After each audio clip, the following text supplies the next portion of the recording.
I did work for Al Gore, and the reason I got interested in this subject was because of John Ruddock, right there in Australia, had sent me uh, a speech he gave in the Australian Parliament criticizing the climate policies of the Australian government. And I told him, I used to work for Al Gore, and he suggested I look into it. And he alerted me to the fact that Gore admitted he was no scientist. And he claimed that he got his scientific research from his Harvard professor named Roger Revelle. But no one had ever looked into Roger Revelle and to see if he really did even agree with Al Gore. So I went to the University of San Diego where his papers are stored.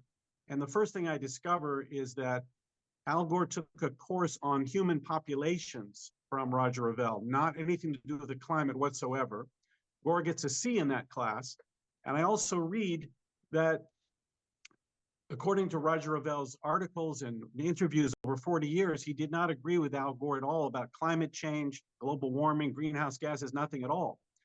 And Gore actually got caught when he was debating Dan Quayle in 1992 at the vice presidential debate. He was confronted and they said, hey, your mentor doesn't even agree with you. Al Gore lies and says, no, he was misquoted. But he wasn't misquoted. So what Gore did is in 1992, he came up with this book, Earth in the Balance. It was this climate apocalypse manifesto where he said there's too much carbon dioxide in the atmosphere. We're all doomed the more we put into the atmosphere. But I realized Gore did not get his science from Roger Revelle. I said, where did he get it from? And I knew that this book was all about a spiritual crisis, a crisis of faith, a crisis of man's relationship with the earth.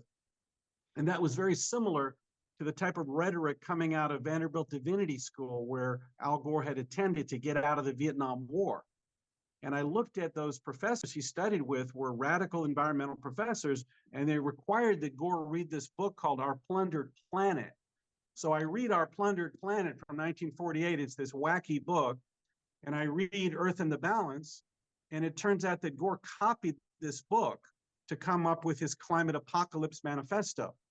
So this book simply said that Earth is perfect and human beings are ruining it by using fossil fuels, by knocking down trees, we're all going to die.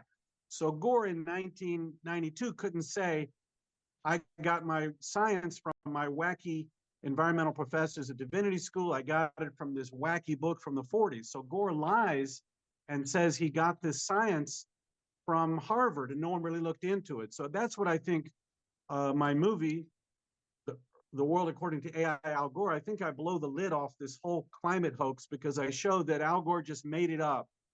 The idea that there's too much carbon dioxide, he completely made it up.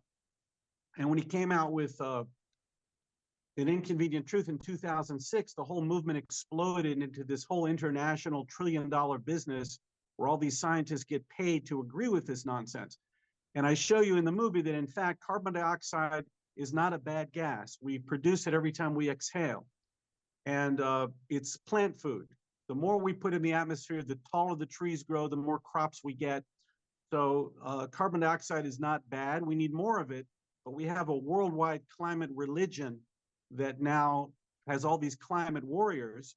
And I expose in the film that the entire climate movement is just the latest same old scam to force people into central planning and wealth redistribution, things that no one would ever vote for. So that's an overview of it, and you can see the trailer and get the movie at climatealgore.com.